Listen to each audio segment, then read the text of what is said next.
beginning of the year, your department will allocate you with a supervisor who is there throughout the year to help with any questions or queries that you may have.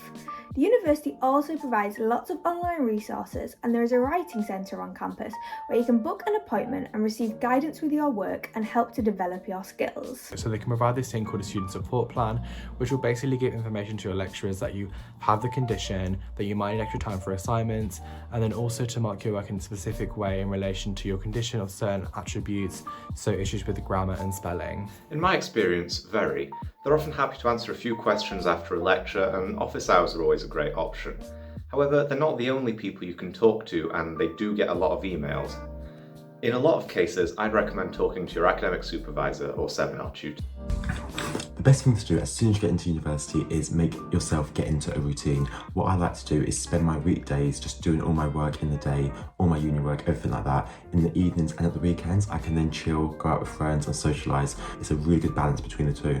So the lecturers in the psychology department are really helpful. If you're struggling with anything, you just send them a quick email and let them know what you're struggling with, and they'll help you the best that they can.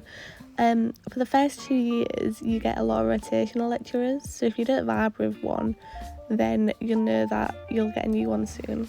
I manage my study time by making sure I stick to a scheduled plan that involves taking frequent 10-minute breaks every now and then, just so that I'm not too burnt out throughout the day. I also find that sleeping early and waking up early gives me more energy to get more stuff done. So as a second year student, I feel like the best thing you can do is make use of all the resources. There's the library, there's language courses, there's study abroad, but most importantly, I would suggest going to office hours, because that way you can really consolidate your knowledge and further understand topics you study during the week.